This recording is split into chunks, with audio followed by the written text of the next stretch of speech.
चरणन छोड़ मैं जाऊं कहाँ किधर, चरणन छोड़ मैं जाऊं कहाँ किधर, राधे कहाँ किधर।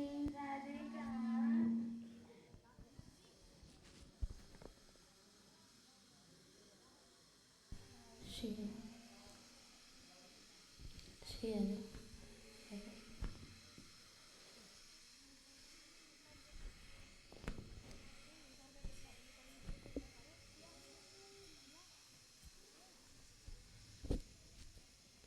श्री राधा श्री राधा।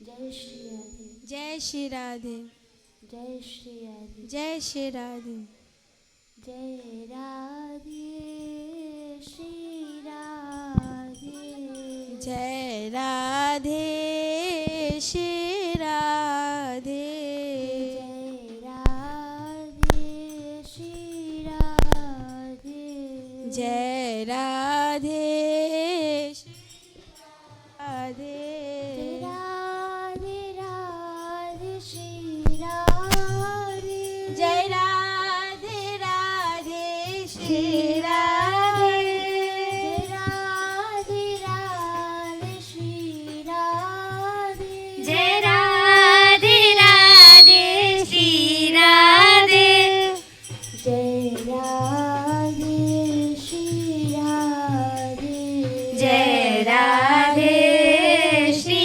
राधे, बरसाने वाली श्री राधे बरसाने वाली श्री राधे, हम शरण तिहारी श्री राधे हम शरण तिहारी श्री राधे, जय राधे श्री राधे जय राधे श्री राधे, जय राधे श्री राधे जय राधे श्री राधे। श्री राधा मान महलाल एवं परम पूज्य शिष्य बा महाराज के शुगल चरणों में कोटि कोटि प्रणाम।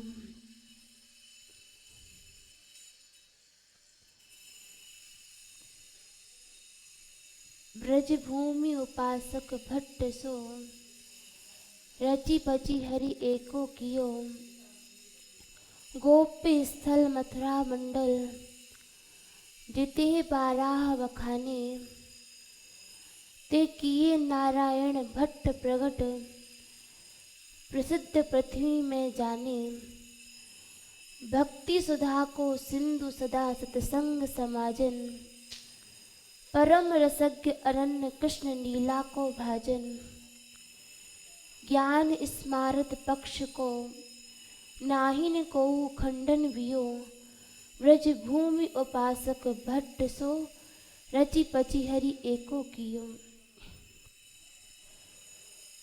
परम ब्रज रसिकाचार्य श्री नारायण भट्टी जी महाराज के विषय में श्री नाभा गोस्वामी जी महाराज ने वर्णन किया कि ऐसे अद्भुत महापुरुष हुए, ऐसे विलक्षण महापुरुष हैं श्री नारायण भट्टी जी महाराज। बोले ब्रज भूमि उपासक भट्ट सो, इनको ब्रज भूमि का उपासक कहा। उपासक से तात्पर्य कि जो ब्रज भूमि की सेवा करता है, ब्रज भूमि की जिसने सेवा की है, उसी को महापुरुषों ने ब्रज भूमि का सच्चा उपासक कहा। रची पची एक एक कियो, नाभा गोस्वामी जी महाराज कहते हैं कि श्री नारायण भट्टी जी महाराज रची पची एक कियो, ये ब्रह्मा जी की सृष्टि में से नहीं थे, ब्रह्मा जी ने इनको नहीं बनाया था, ये तो स्वयं रची पची एको कियो, भगवान की जो दिव्य सृष्टि है, भगवान ने ही इनको अलग से बनाया था। श्री नारायण भट्टी जी महाराज को जिस प्रकार से भगवान अवतरित होते हैं, भगवान प्रकट होते हैं, उसी प्रकार से भगवान के भक्तजन महापुरुषजन भी अवतरित होते हैं, प्रकट होते हैं।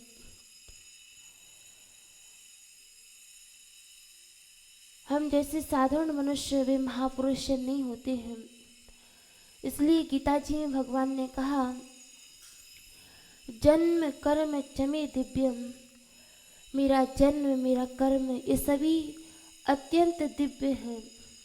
उसी प्रकार से जो मेरे जन हैं, महापुरुष जन हैं, उनका जन्म भी अलौकिक होता है, उनके कर्म भी अलौकिक होते हैं। वे साधारण मनुष्य की तरह उनके कर्म नहीं होते हैं। जैसे कि एक सूर्य होता है, सूर्य संपूर्ण संसार को अपने प्रकाश से प्रकाशित करता है। एक चंद्रमा ही संपूर्ण संसार में सोम रस से भर देता है। उसी प्रकार से भगवान की इस अद्भुत सृष्टि में एक ऐसा विलक्षण महापुरुष होता है जो अपने समय का बेजोड़ महापुरुष होता है, श्रेष्ठ महापुरुष होता है। तो श्री नारायण भट्टी जी महाराज भी अपने समय के बहुत बेजोड़ महापुरुष हुए। साक्षात रची पची हरि एके कियो, ये ब्रह्मा जी की सृष्टि से नहीं अपितु भगवान ने स्वयं इनको अपनी सेवा के लिए, अपनी परिचर्या के लिए इनको रचा था, इनको बनाया था। इस बात को श्री भागवत जी के प्रथम स्कंद में 5वें अध्याय के 19वें श्लोक में स्वयं देवर्षि नारद जी महाराज ने भी कहा कि नवे जने जातु कथंच ना ब्रजे मुकुंद सेव्यम बदंग संस्कृतिम ईश्वर मुकुंदांग गुह्यनम पुनः बिरहातु मिच्छेन रसा ग्रहयतः। श्री देवर्षि नारद जी महाराज ने कहा, नवे जन जातु, जो भगवान के भक्त हैं, वैष्णव जन हैं, महापुरुष जन हैं, नवे जनो जातु कथन जनाव्रज हैं। जिस प्रकार से हम लोग कर्म के बंधन में बंध करके जन्म मरण की परंपरा में पड़ते हैं, नवे जन जातु, वैसे ये महापुरुष नहीं आते हैं। मुकुंद सेव्यं बदंग संस्कृति, ये तो मुकुंद भगवान की सेवा के लिए, मुकुंद भगवान के आराधन के लिए, इनका विशेष किसी महत उद्देश्य के लिए इन सभी महापुरुषों का प्राकट्य होता है, इनका जन्म होता है। अन्य अंग संस्कृति, जिस प्रकार से अन्य लोग संस्कृति चक्र में पढ़ रहे हैं, वैसे पढ़कर के इनका जन्म नहीं होता है। और ईश्वर मुकुंदांग उपगुणम पुनः, और वे महापुरुष जन ईश्वर मुकुंदन, जो मुकुंद भगवान हैं, उनका स्मरण करते हैं। पुनर्विभातु मिच्छेन रसाग्रहयतः, वे इस संसार में रस प्रदान करने के लिए, भक्ति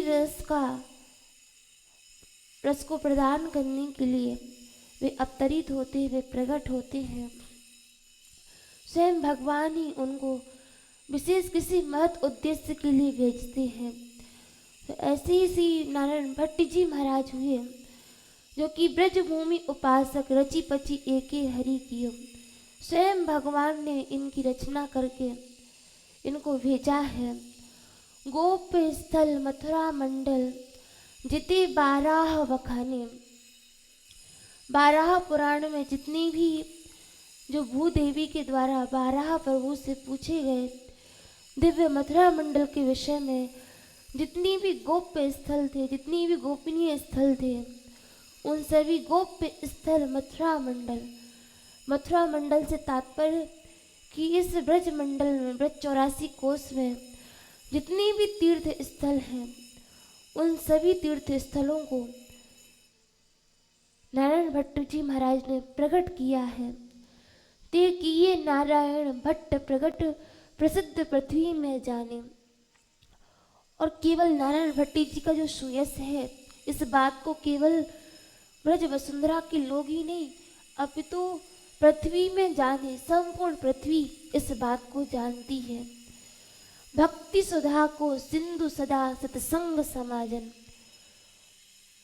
और भक्ति सुधा अर्थात भक्ति के अमृत थे ये, सिंधु थे, समुद्र थे, और सदा सत्संग समाजन, सदैव सत्संग करते थे श्री नारायण भट्टी जी महाराज।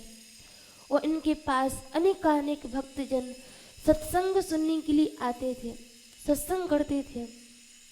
जिस प्रकार से कमल होता है, कमल जैसी नदी में सरोवर में उत्पन्न होता है, तो भौरों को बुलाना नहीं पड़ता है, भौरे खिंचे चले आते हैं। उसी प्रकार से जब ये सत्संग करते थे तो सत्संग समाजन, समाज एकत्रित हो जाता था, समाज इकट्ठा हो जाता था जब ये सत्संग करते थे। परम रसज्ञ अनन्य कृष्ण लीला को भाजन। परम रसज्ञ महापुरुष, परम अनन्य महापुरुष और कृष्ण लीला को भाजन, कृष्ण लीला को गायन करने वाले हुए श्री नारायण भट्टी जी महाराज। और ज्ञान स्मारत पक्ष को नाहिन को खंडन वियो। और इन्होंने स्मृति ग्रंथों का खंडन किया। स्मृति ग्रंथों का इसलिए खंडन किया क्योंकि वे भक्ति में सहायक नहीं अपितु बाधक ही थे, बाधा उत्पन्न कर रहे थे। इसलिए स्मार्त ग्रंथों का भी इन्होंने खंडन किया। और खंडन इसलिए नहीं कि अपनी महिमा को प्रकट करने के लिए, अपनी विशेषता को प्रकट करने के लिए, अपने आप को उच्च साबित करने के लिए नहीं स्मार्त ग्रंथों का खंडन किया। इन्होंने इसलिए किया क्योंकि भक्ति रस का प्रचार करने के लिए, भक्ति के वर्धन के लिए इन्होंने स्मार्त ग्रंथों का भी खंडन किया। और ब्रज भूमि उपासक भट्ट सो रचि पचि हरि एके कियो। ऐसे दिव्य महापुरुष श्री नारायण भट्टी जी महाराज हुए। इनका जन्म, इनकी जो जन्म स्थल थी, वहाँ पे जब इनका जन्म हुआ है तो महापुरुषों का जन्म भी किसी न किसी महत उद्देश्य के लिए होता है। तो श्री नारायण भट्टी जी महाराज का प्रादुर्भाव विक्रम संवत 1588 में वैशाख शुक्ल 15 को नरसिंह चतुर्दशी को इनका प्राकट्य हुआ था। दक्षिण भारत मदुरा नामक ग्राम में हुआ था। और ये रघुवंशी दीक्षित ब्राह्मण थे। इनके पिताजी का नाम भास्कर भट्ट था और माताजी का नाम यशोमती था। और इनके बड़े भाई का नाम श्री गोपाल भट्टी जी था। और जिस समय नारायण भट्टी जी महाराज अपनी जन्मस्थली दक्षिण भारत में ही मदुरा नामक ग्राम में थे, वहाँ पर ही इन्होंने अपने पितृव्य से शिक्षा अध्ययन किया। और इतनी मेधावी छात्र थे कि इन्होंने 12 वर्ष की अल्प अवस्था में संपूर्ण वेद अध्ययन कर लिया। और 12 वर्ष की अवस्था में इन्होंने एक सुंदर ग्रंथ का प्रणयन किया जिसका नाम ब्रज दीपिका था। ब्रज से संबंधित जिसमें अनेकानेक लीलाओं का वर्णन श्री नारायण भट्टी जी महाराज ने किया। और अनेकानेक सद्गुण इनके अंदर थे। और उसी समय काल क्रम के अनुसार मथुरा प्रदेश है, जो मथुरा है, ब्रजमंडल है, ये प्राय लुप्त प्राय हो गया था। यहाँ की जो दिव्य लीला स्थलियाँ हैं, भगवान श्री कृष्ण ने जो लीलाएं की हैं, वे सभी लुप्त हो गए थे। कोई नहीं जानता था कि बरसाना क्या है, नंदगांव क्या है, वृंदावन क्या है, मथुरा क्या है। ये सभी लुप्त प्राय हो गया था। कालक्रम के अनुसार इस बात को भागवत जी में भी देवर्षि नारद जी महाराज ने कहा कि जब काल का ऐसा क्रम आता है कि जिस समय अत्युग्र भूरि कर्माणो नास्तिकार और रवाजनः ते अपि तिष्ठन्ति तीर्थ सारस ततो गतः। जितनी भी तीर्थ हैं, जब उग्र कर्म करने वाले पापाचारी दुराचारी जब मनुष्य इसमें निवास करते हैं तो समय समय पर धाम अपने स्वरूप को लुप्त कर लेता है। तीर्थ सार तत्वगता, तीर्थ का जो सार है वह भी लुप्त हो जाता है। किंतु महाकवि भवभूति की यह आकाश उनकी भविष्यवाणी थी कि उत्पत्ति से त्रिकु मम समान धर्मः। ये जो पृथ्वी है, ये पृथ्वी धन्य है, ये कभी भी संत महापुरुषों के रिक्त नहीं हुई है। संत महापुरुषों के बिना जब भी सनातन धर्म का ह्रास होता है और तीर्थ जो है लुप्त हो जाते हैं तो उस समय कोई ना कोई महापुरुष प्रकट होता है। और उस समय श्री देवर्षि नारद जी महाराज जी इस कलिकाल में श्री नारायण भट्टी जी महाराज के रूप में प्रकट हुए।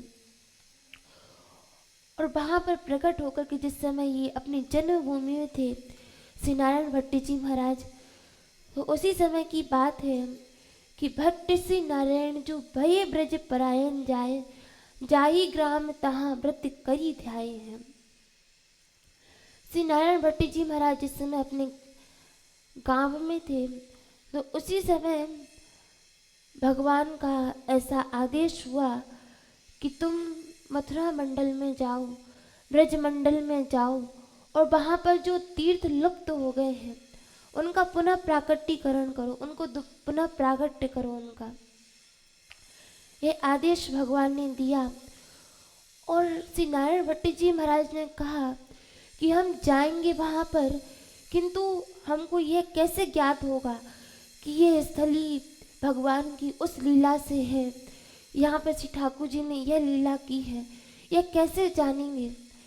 तो उस समय स्वयं भगवान ने आकर के इनको दीक्षा प्रदान की और अपना एक छोटा सा विग्रह प्रदान किया जिनका नाम लाडले ठाकुर था। लाडले ठाकुर इनको प्रदान किए और बोले कि मथुरा मंडल में चले जाओ। और श्री नारायण भट्टी जी महाराज उन लाडले ठाकुर को लेकर के और ब्रज में आए हैं। भट्ट श्री नारायण जो भये ब्रज परायण, जाए कहीं ग्राम तहाँ व्रत करी ध्याए हैं। और जैसे ही यहाँ पर आए हैं श्री नारायण भट्टी जी महाराज ब्रज में, इनको 150 वर्ष व्यतीत हो गए दक्षिण भारत से आते आते। 150 वर्ष में यहाँ पर आई हैं। और क्या आनंद उस यात्रा में बरसा होगा कि ठाकुर जी उनके साथ लाडले ठाकुर हैं और वे हैं। उस समय यातायात के कोई साधन नहीं थे, गाड़ी वाहन आदि नहीं थे, तो पैदल ही वहाँ से चले हैं नाम संकीर्तन करते हुए। और यही यात्रा का स्वरूप है कि यात्रा तो वही है जो कि पैरों से की जाए, जो वाहन से की जाती वो यात्रा नहीं है। वो तो पर्यटक है, कैसे भी घूम कर चले गए, लेकिन सच्ची यात्रा तो यही है कि पैदल की जाए। और दक्षिण भारत से श्री नारायण भट्टी जी महाराज ब्रज में आए हैं। 150 वर्ष उनको व्यतीत हो गए यात्रा करते करते। और जैसे ही यहाँ पर ब्रज में आए तो सबसे पहले गोवर्धन राधा कुंड पर आए, लेकिन वहाँ का जो स्वरूप था वह भी लुप्त हो चुका था। उस समय सनातन गोस्वामी पाद विराजमान थे, उनकी सन्निधि उन्होंने प्राप्त की है। और लाले ठाकुर ने कहा था कि जिस भी लीला स्थली पे जाओगे तो वहाँ हम ही स्वयं आपको आदेश करेंगे कि यहाँ पर कौन सी ठाकुर जी की लीला हुई है, ठाकुर जी ने कौन सी लीला की है। तो जैसे ही ब्रज में आए तो ब्रज परायण जाए, जाही ग्राम तहाँ व्रत करी ध्याए हैं। श्री नारायण भट्टी जी महाराज जिस भी गांव में रुकते, जहाँ पर भी रुकते, तो वहाँ पर सबसे पहले साधना करते थे, व्रत करी ध्याए हैं, व्रत करते थे और श्री ठाकुर जी का ध्यान करते थे। और बोल के सुनावे यहाँ अमुक को स्वरूप है, जो लीला कुंड धाम श्याम प्रगट दिखाए हैं। और जो लाले ठाकुर थे वे स्वयं कहते थे कि देखो यहाँ पर अमुक लीला हमने की है, यहाँ पर अमुक लीला की है, यहाँ पर कुंड है, यहाँ पर मंदिर बनना चाहिए। और इस प्रकार से लाडले ठाकुर स्वयं उनको आदेश करते थे। और श्री नारायण भट्टी जी महाराज उन सभी लीला स्थलियों का नाम जितने भी उस समय ब्रजवासी जन थे उन सभी को बताते किसी ठाकुर जी ने यहाँ पर अमुक लीला की है, यहाँ पर अमुक लीला की है, ये कुंड है। और उसके पश्चात श्री नारायण भट्टी जी महाराज स्वयं कुछ ब्रजवासियों की मंडली को लेकर के और स्वरूप बना करके, राधा कृष्ण का स्वरूप बना करके, और जो श्री ठाकुर जी की वहाँ पर लीला की है उसी स्थल पर रुक करके उन सभी श्री ठाकुर जी की लीलाओं का अनुकरण वहाँ पर ठाकुर जी श्री जी करते थे, जिससे कि उनके चित्त में भगवान की जो लीला है वो बैठ जाए। इस प्रकार से उन्होंने ठौर ठौर रास के विलास ले प्रकाश किए, जियो यो रसिकन जन कोटि सुख पाए हैं। ठौर ठौर पे जाकर के हर एक ग्राम में जाकर के श्री नारायण भट्टी जी महाराज ने रास के विलास ले प्रकाश किए जियो। ठौर ठौर पे जाकर के भगवान की रास विलास लीला के द्वारा लीला को प्रकट किया। यो रसिकन जन कोटि सुख पाए हैं। और जितनी भी रसिक जन महापुरुष जन थे वे बड़े ही आनंदित होते, बड़े ही सुख को प्राप्त होते। मथुराते कही चलो बेनी पूछे बेनी कहाँ, ऊंचे गांव आए क्रोधी सौत ले दिखाए हम। और जैसे ही मथुरा से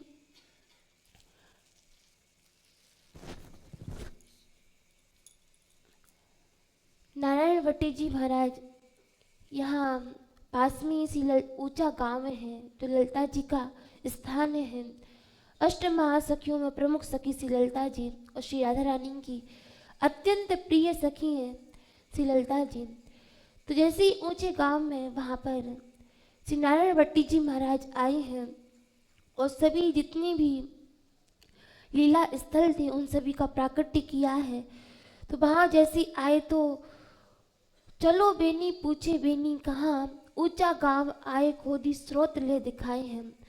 वहाँ जो ब्रजवासी गण थे, ब्रजवासी उन्होंने विचार किया कि अब हम त्रिवेणी संगम में चलते हैं, प्रयागराज में चलते हैं, वहीं पर स्नान करके आएंगे त्रिवेणी में। ऐसा वहाँ पर जितनी भी वहाँ पर ब्रजवासी जन थे वे सभी आपस में वार्तालाप कर रहे थे, चर्चा कर रहे थे। और श्री नारायण भट्टी जी महाराज का वहाँ पहुँचे तो श्री नारायण भट्टी जी महाराज ने कहा कि ब्रजवासियों आप कहाँ जाते हो? अरे जितनी भी तीर्थ हैं वे सभी तीर्थ तो ब्रज में ही आकर बसे हैं और तुम कौन से प्रयाग में जा रहे हो? प्रयागराज स्वयं यहाँ ब्रज में रहते हैं। जितनी भी तीर्थ भगवान ने संपूर्ण तीर्थों को ब्रज में वास दिया है और ऐसे ब्रज को छोड़कर कहाँ जाती हो तुम?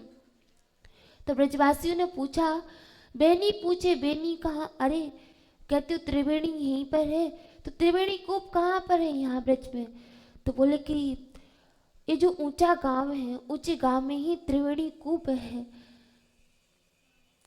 और ऊंचे गांव आए क्रोधी सोत्र ले दिखाए हम। और श्री नारायण भट्टी जी महाराज ने कुछ ब्रजवासियों को लेकर के उस स्थल को खोदा है और खोद कर दिखाया कि यहाँ पर ही खोदी स्रोत ले दिखाए हैं, जहाँ पर जो त्रिवेणी कूप है ऊंचा गांव में, यदि उसको खोदो जब सफाई कर की जाती है तो तीनों जो धाराएं हैं गंगा यमुना सरस्वती जी की, वो तीनों वहाँ पर दिखाई देती हैं, तीनों का दर्शन वहाँ पर होता है। तो जितने भी ब्रजवासी थे उन सभी से कहा कि यहीं पर त्रिवेणी जी हैं, यहीं पर स्नान कर लो।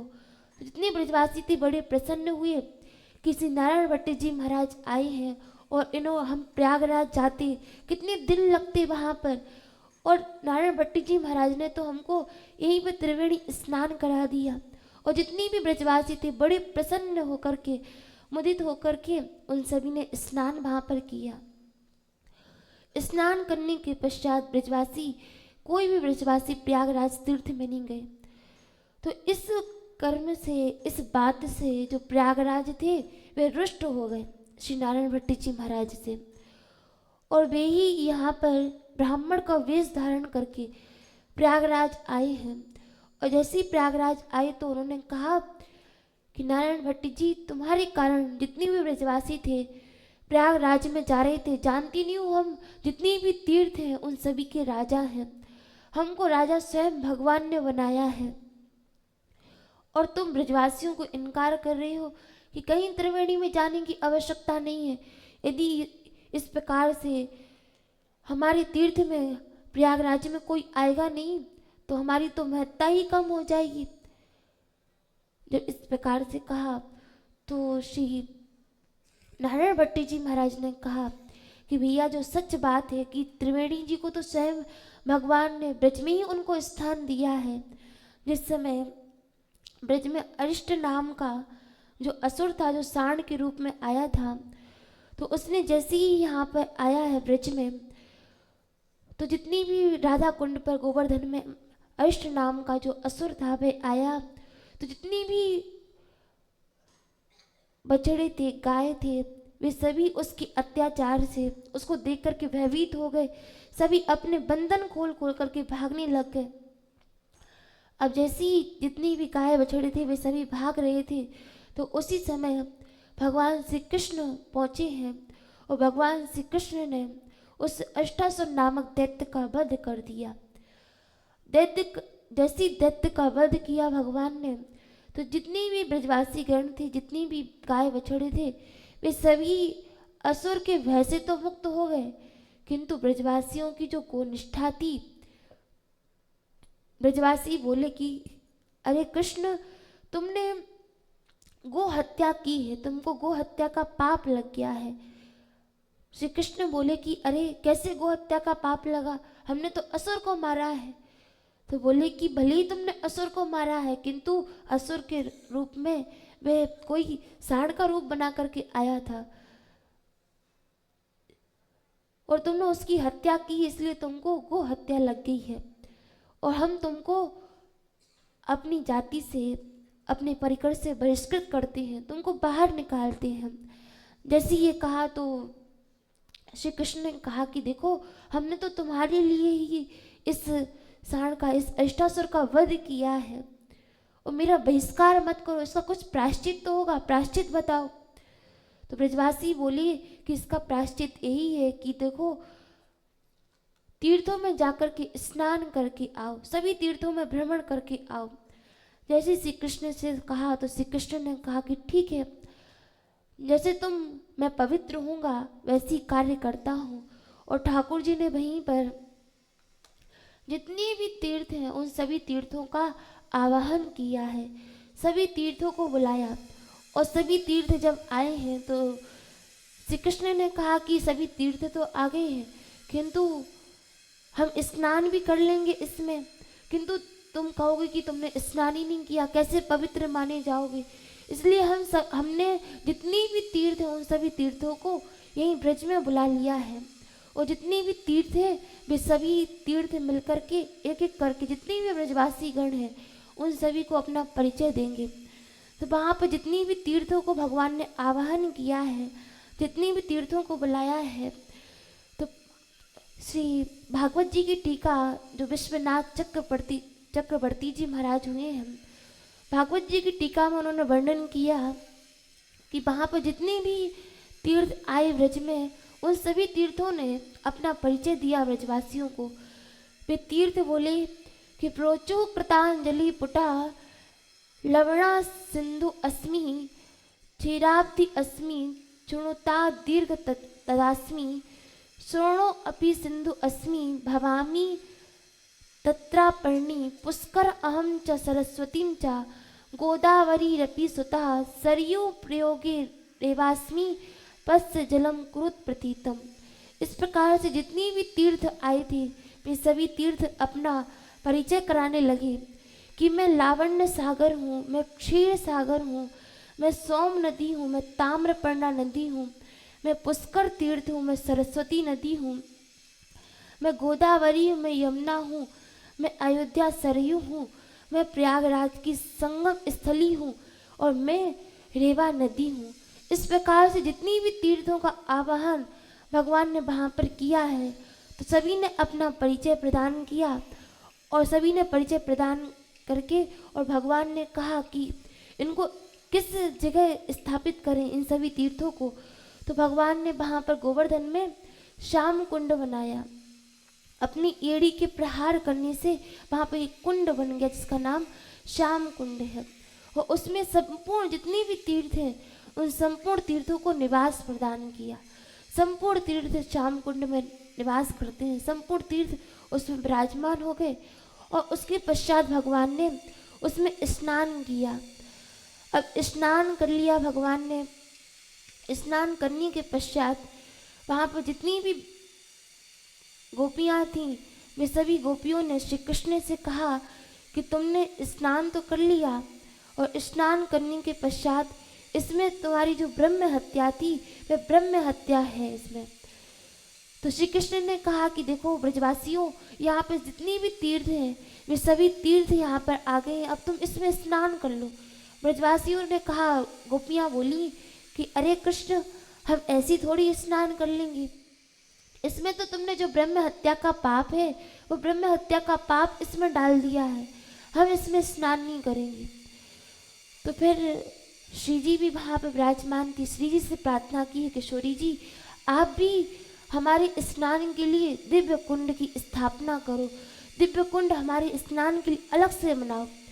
तो ब्रज गोपियों ने जब प्रार्थना की तो श्री जी ने अपना जो कंकण है हाथ में जो कर कमल में पहन रखा था, श्री जी ने उस कंकड़ की चोट से वहाँ पर राधा कुंड प्रकट किया है गोवर्धन में।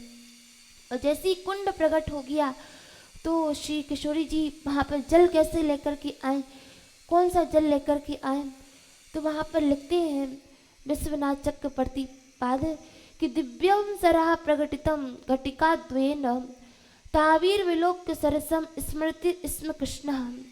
श्री राधा रानी ने उसी समय जो मानसी गंगा है, मानसी गंगा का आह्वान किया कि आप ही मेरे कुंड में आकर के विराजमान हो, जिससे कि सभी इस कुंड में स्नान कर सकें।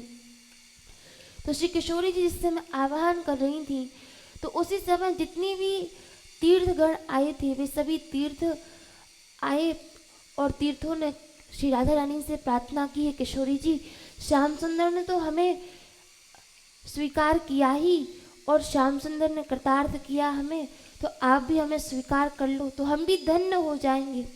तो श्री राधा रानी ने कहा कि ठीक है कि तुम्हारा जो जल है जो श्याम कुंड में डाल दिया है और उसके अतिरिक्त तो तुम्हारे पास जो जल है वो अब राधा कुंड में डाल दो। तो राधा कुंड में जितनी भी तीर्थ थे वे सभी राधा कुंड में प्रवेश कर गए और फिर जितने भी ब्रजवासी थे बड़े आनंदित होकर के सभी ने स्नान किया। लेकिन श्री कृष्ण ने जैसे ही देखा कि अब तो हमारे समीप में हमारे बगल में ही श्री राधा रानी ने राधा कुंड बना लिया है और इसकी महत्ता हमसे भी अधिक है, क्योंकि इसमें तो हमने गो हत्या का पाप जो है इसमें धो दिया है, किंतु ये तो श्री राधा रानी के कंकड़ से और संपूर्ण तीर्थों का निवास इसमें है, तो हमारी जो कुंड की महिमा वो तो कम हो जाएगी। तो लीला के लिए श्याम सुंदर ने उस समय कहा, पिया जी हमारे कुंड की भी महिमा बनी होनी चाहिए, हमारी कुंड की भी महिमा रहे। तो श्री किशोरी जी ने कहा कि ठीक है। और उसी समय श्री राधा रानी ने भी एड़ी का प्रहार किया तो दोनों के मध्य जो अलग अलग कुंड थे और श्री राधा रानी एड़ी प्रहार करने से भी दोनों कुंड ही एक बन गए, श्याम कुंड और राधा कुंड। तो वहाँ पर कहने का आशय ये है कि श्याम सुंदर ने जितनी भी तीर्थ थे, स्वयं प्रयागराज कह रहे हैं कि प्रयागो रेवास्मि पश्चात जलम क्रोध प्रतीत में, कि मैं प्रयागराज त्रिवेणी सहित में इस ब्रज में श्याम कुंड में यहाँ गोवर्धन में निवास करता हूँ। तो यहाँ पर जितनी भी तीर्थ हैं वे सभी तीर्थ यहाँ पर विराजमान हैं और त्रिवेणी कूप जो ऊंचा गांव में है यहाँ पर स्वयं ब्रजवासियों को दर्शन, नंद बाबा आदि सभी को दर्शन श्याम सुंदर ने कराए हैं। तो उसी का दर्शन जैसे ही कराया और कहा कि देखो आप स्वयं यहाँ पर ब्रज में हो, त्रिवेणी कूप है यहाँ पर, और जो प्रयागराज आए थे ब्राह्मण के रूप में 7 दिन 7 रात तक वहाँ पर नारायण भट्टी जी महाराज से शास्त्रार्थ किया और जैसे ही शास्त्रार्थ किया तो उस समय स्वयं भगवान वहाँ पर प्रकट हो गए। स्वयं भगवान नहीं, स्वयं त्रिवेणी जी वहाँ पर प्रकट हो गई और त्रिवेणी जी ने कहा कि जो श्री नारायण भट्टी जी महाराज कह रहे हैं कि मैं यहाँ पर त्रिवेणी कूप में मैं रहती हूँ, निवास करती हूँ, स्वयं भगवान के बुलाने पर मैं त्रिवेणी कूप में आई थी, मैं यहाँ पर निवास करती हूँ। और उस समय प्रयागराज से कहा कि देखो प्रयागराज, तुम्हें रुष्ट होने की आवश्यकता नहीं, जितनी भी प्राणी हैं वे सभी तुम्हारे पास आती ही हैं, और ब्रज में भी सभी जितनी भी तीर्थ हैं वे सभी ब्रज में भी रहते हैं। और फिर मथुरा ते कही चलो, बेनी पूछे बेनी कहाँ, ऊंचे गांव आए खोदी, स्रोत ले लखाए हैं। और फिर शास्त्रार्थ होने के पश्चात वहाँ पर त्रिवेणी को प्रकट किया श्री नारायण भट्ट जी महाराज ने, और जितने ब्रजवासी थे उन सभी ब्रजवासियों ने वहाँ पर स्नान किया है। स्नान करने के पश्चात सभी बड़े प्रसन्न हुए, बड़े प्रमुदित हुए। और फिर आगे और भी इनके चरित्र हैं कि लाले ठाकुर जहाँ पर भी जाते वहाँ पर स्वयं श्री ठाकुर जी इनको कहते कि देखो यहाँ पर हमने यह लीला की है, यहाँ पर अमुक लीला की है, इस लीला को प्रकट करो। और श्री नारायण भट्ट जी महाराज ने ही जो श्री कृष्ण की अनुकरण लीला है, जो श्री ठाकुर जी की अनुकरण लीला है, उसको सबसे पहले प्रकट किया है। उनके द्वारा ही ब्रज में अनुकरण लीला चलाई गई, जो श्री ठाकुर जी श्री राधा माधव बन करके छोटे छोटे बालक श्री कृष्ण लीला करते हैं। ये अनुकरण लीला श्री नारायण भट्ट जी महाराज ने वहाँ पर चलाई। और श्री नारायण भट्ट जी महाराज यहाँ बरसाने में जिस समय आए हैं, और बरसाना ही उनकी तपस्थली रही है, यहीं पे उन्होंने तपस्या की है श्री नारायण भट्ट जी महाराज ने। और जब परिक्रमा मार्ग में जाते हैं बरसाना की ओर श्री राधा रानी के मंदिर में, तो उससे पूर्व श्री नारायण भट्ट जी महाराज की समाधि स्थल आती है, जहाँ पर श्री नारायण भट्ट जी महाराज ने तपस्या की थी। और जब तपस्या की है तो उस तपस्या के फलस्वरूप श्री राधा रानी का श्री विग्रह उनको प्राप्त हुआ। और श्री विग्रह को जो श्री राधा रानी के श्री लाडली मंदिर में जो विराजमान है, वही श्री विग्रह है जो श्री नारायण भट्ट जी महाराज ने प्रकट किया था। नागरीदास जी की समाधि के बिल्कुल सम्मुख ही उनकी समाधि स्थल है, जहाँ पर उन्होंने तपस्या की थी, जहाँ श्री राधा रानी का जो लाडली विग्रह है श्री किशोरी जी का, वो उनको प्राप्त हुआ था। फिर उन्होंने दिव्य ये मंदिर बनवाया श्री किशोरी जी के लिए, श्री राधा रानी के लिए। और दूसरा से जो बलदेव जी हैं, जो श्री बलदाऊ जी हैं, उस विग्रह को भी श्री नारायण भट्ट जी महाराज ने प्रकट किया था। विशेष करके जो दो विग्रह हैं, तो श्री राधा रानी का बरसाने में जो लाडली मंदिर है वो श्री राधा रानी का विग्रह, और दूसरा श्री बलदेव जी का श्री विग्रह, ये दोनों श्री नारायण भट्ट जी के द्वारा प्रसिद्ध विग्रह हैं। और अनेक तीर्थों का भी इन्होंने आगे उद्धार किया है। अनेक जो तीर्थ लुप्त हो गए थे, उन तीर्थों का भी इन्होंने पुनः उद्धार किया है, पुनः उनको प्रकट किया है। उसको हम कल श्रवण करेंगे। जय श्री राधे। राधे किशोरी दया करो,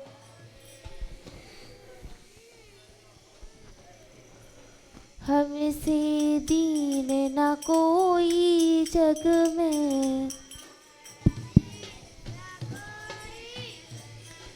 बान दया की तनक धरो, बान दया की तनक धरो, सदा डरी दीनन पे श्यामा, सदा धरी दीनन पे श्यामा, यह विश्वास जो मन ही करो, यह विश्वास जो मन ही करो, विषम विषय विष ज्वाल माल में, विषम विषय विष ज्वाल माल में, विविध ताप तापन जुझरो, विविध ताप तापन जुझरो, दीन नहित अवतरी जगत में, दीन नहित अवतरी जगत में, दीन पालनी अविचरो, दीन पालनी अविचरो, दास तुम्हारो आस और की, दास तुम्हारो आस और की, हरो विमुख गति को झगरो,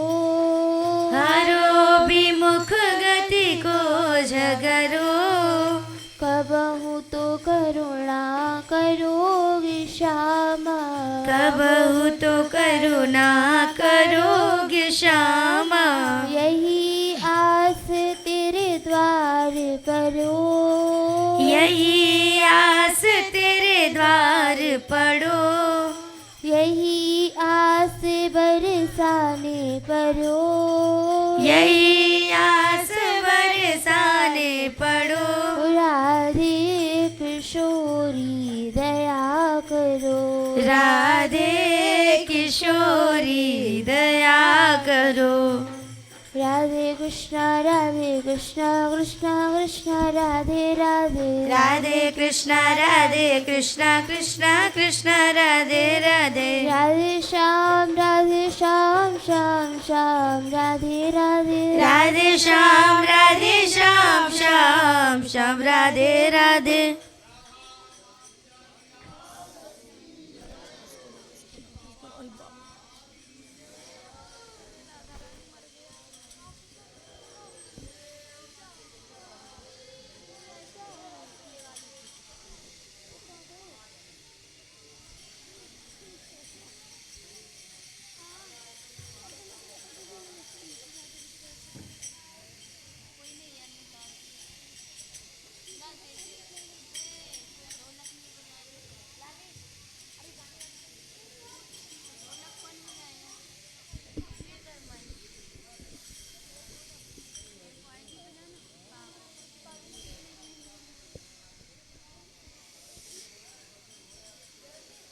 राधे कृष्णा राधे कृष्णा कृष्णा कृष्णा राधे राधे राधे श्यामा राधे श्यामा श्यामा श्यामा राधे राधे राधे कृष्णा राधे कृष्णा कृष्णा कृष्णा राधे राधे राधे श्यामा राधे श्यामा श्यामा श्यामा राधे राधे राधे कृष्णा कृष्णा कृष्णा राधे राधे राधे श्याम श्याम श्याम राधे राधे राधे कृष्णा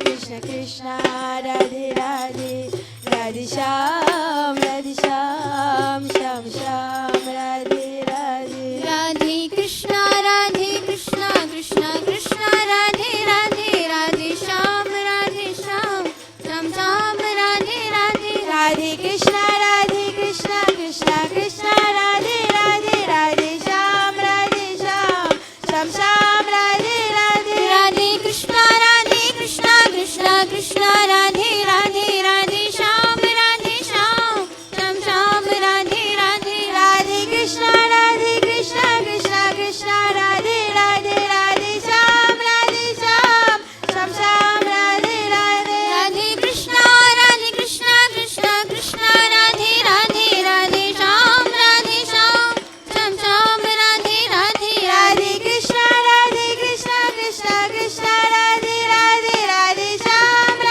श्याम श्याम श्याम राधे राधे राधे कृष्णा कृष्णा राधे राधे राधे श्याम श्याम श्याम राधे राधे राधे कृष्णा